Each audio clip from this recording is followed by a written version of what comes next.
Hello, welcome to this TeaTime TV show Play a Game. My name is Richard and I'm here today with the one and only Luke. Yep. The game we're going to be playing today is Donkey Kong Country on the SNES or SNES if you're in any country that isn't America. So let me just check for dust. And let's start. Yep, that's it. Oh, yes. Oh, that's a beautiful logo. Yes. So, I look forward to when the new game comes out as well, because they did like a bit of a dip. Like they had a fantastic start here, then the N64, they had a fantastic go on that, and then it sort of went a little bit quiet and mixed reviews with some of the games. But they got a new pirate game coming out I'm looking forward to. So, yeah, well,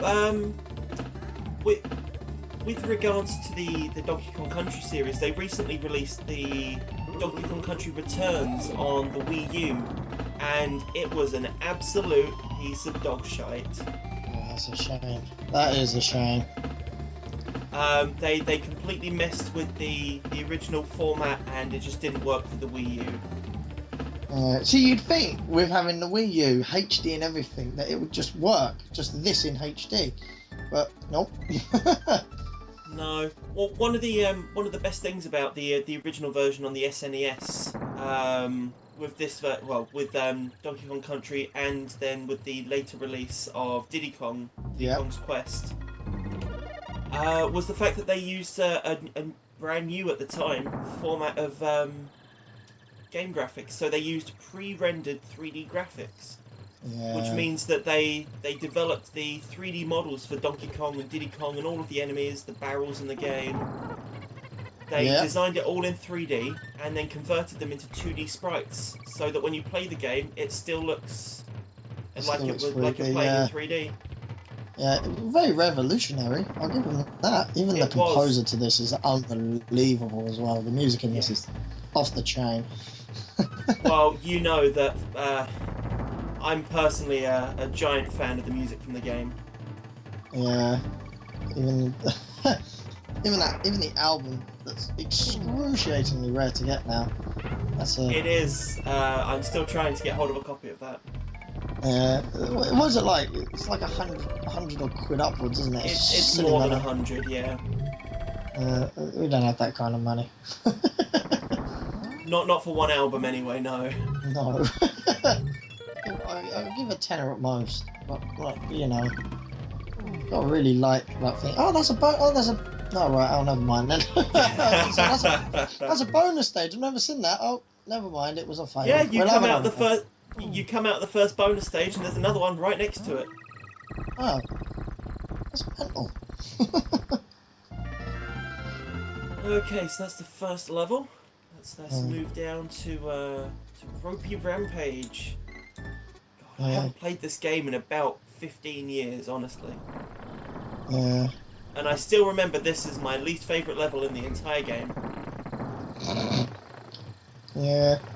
So explain collecting the letters. What does that do exactly? Does it just give you an extra life, or? Yep, so collecting all 4 letters that spell out Kong in one of the levels will indeed earn you an extra life. Which, if you're me and you're playing the game, is very important. You'll learn that very, very quickly. Yeah, I'm normally finding that as well with some guy. Oh my god, this comes with fucking hard. I mean, yes. Sorry, I literally this hard drive I've got. Okay, like just sidetracking a little bit here. Like hard drives. Okay, now you know what it's gonna do. It's just gonna save data, right? And it comes with like all this like quick setup guide and all that. Like, fair enough. If you're 70 plus, it's good to read these instructions. But absolutely, they couldn't use it without them. Yeah, but I don't need to know. They don't need to know any more than that. You don't have to install all of their crap. It is essentially just a place where you save shit. And I just like all of this, and it's Seagate, by the way. You won't like that, Richard. Sorry. I've been using a lot of Seagate drives recently. My server now runs entirely on Seagate. Oh, fair enough. No, that's awesome. They've brought out a new budget drive, and it's far superior pricing to anything anything that's Produced out by there. anyone else, yes. Oh, That's piss class. spots.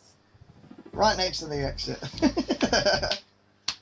Yeah, but no, I just like literally, I've got all this fucking paper and all that shit, and then if you had a fucking an eco warrior per se, looking at this, and they would say, what a waste of paper, cardboard, and everything. Yeah, sure, Absolutely. they would recycle it instantly, but it's just like, I just want a freaking I just want a hard drive. I don't want the crap with it.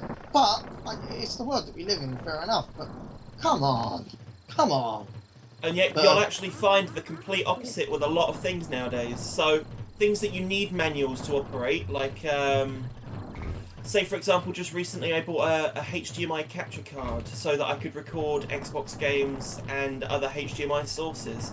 That does not come with an instruction manual. You're left to figure it out by yourself, which is not helpful in the slightest. Yeah.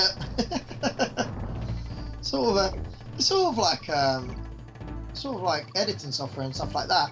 Like the only reason like you will probably learn how to use Sony Vegas, for example, is from word of mouth and people doing it. Like you can go on YouTube. Tutorials on YouTube. Yeah. You can find like a tutorial on YouTube, but that only gets you so far. Like when you're doing like keyframing in fucking Sony Vegas, for example. Seriously, that took me and Dan like the only reason we found out exactly how to do it was Dan had a little look and found like there was this one button made it completely easy. It's just ridiculous stuff like that. It's like, and that's the one with the little padlock at the bottom, right? When you're zooming in and out and all that sort of stuff, and you're cropping it and panning it. In the bottom left-hand corner, there's a little icon you can click, and it gets a padlock. Yeah, and then like it as you do each keyframe, it fucking follows it through the timeline. It's just stupid shit like that. If you didn't know what that was, which we didn't, we're just guessing, and and then in the end we had to do it for to censor something because there was a very unexpected nudity in Firewatch, which I didn't expect. There was. But it was absolutely hilarious. Yeah, well, what we put in it, yeah. But that's quite cool. Oh, this is quite a cool level. The old tyres. So many secrets in this level. We're breezing through it, I'll be brutally honest with you. Well, I did have a little bit of a hiccup on that last level, but as I say, I've always had some issues there, and I've never managed to get it just right. Yeah, that's quite true. Oh shit. Yeah, it's still visually stunning in its own little way. This game, though. It is. Oh, yes. Well, that way go on. One of the biggest issues I find with this game, playing it back now compared to when it was originally out, is that the screen is just so squashed. Yeah. Compared to a game that you would play now, you get no you get no vertical view. So we're used to everything being zoomed slightly further out. Oh yeah, I know what you mean. Yeah. You're so close to the characters in this particular game. Field of vision. You miss so much. Yeah, it is true, and you don't have a lot of time to react as well. That's the other thing. Yeah. Not to mention the fact that it kind of feels like I'm driving a Ford Fiesta through a field of custard. You just can't see jack shit. That, and it's about as slow as that too. There's a save point. Oh no, it's a red one. Does it follow you? No, surprisingly enough, there are none in this game that follow you. That I'm aware of, at least. Let's find out.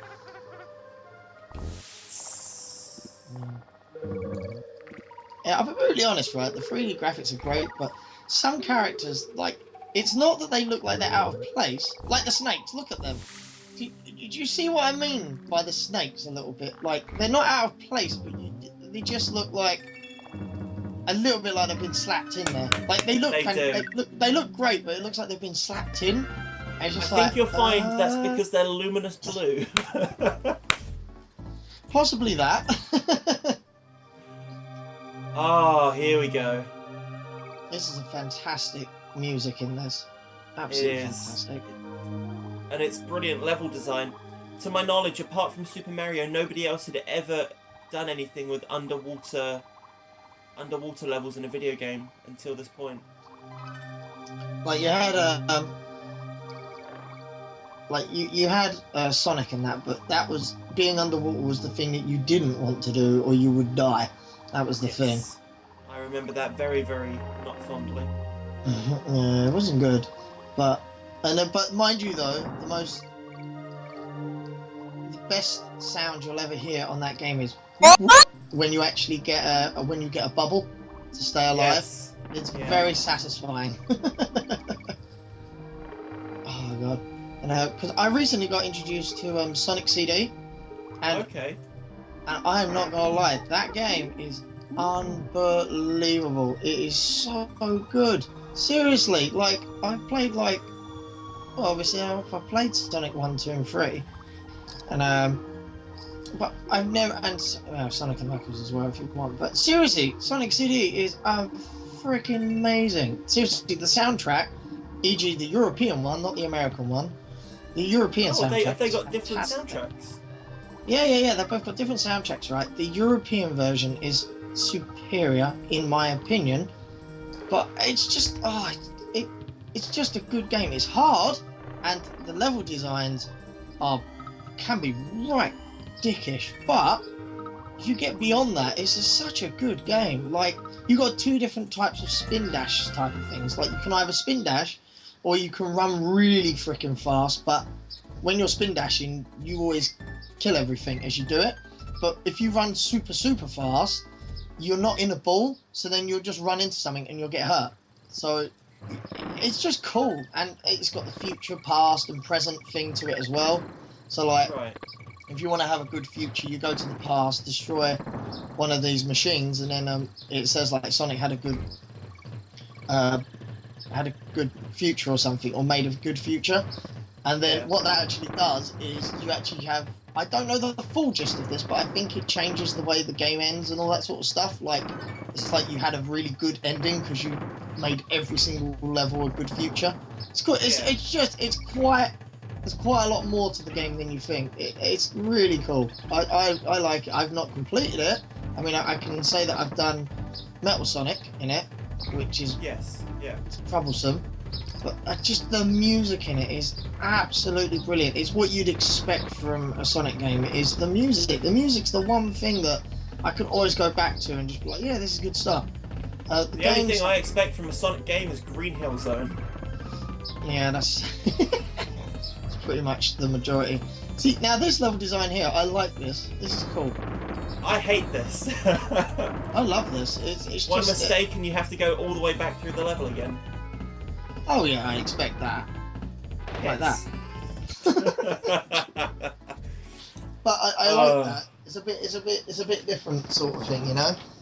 Well, it's something that you don't find in many modern video games. It's called a challenge.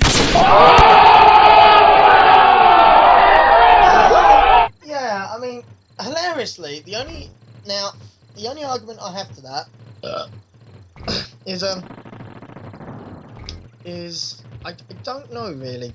It depends. Like, if you have an indie developer, you'll get a game that's different, and it's normally something that you may not have played, or it's an enhanced version of something you've played in your life. And I know indie developers, you might get a challenge personally. Yes, you'll always get something a little bit more. With AAA's, you'll get a challenge, but I at top of my head, I can't think of anything at all at the top of my head right now.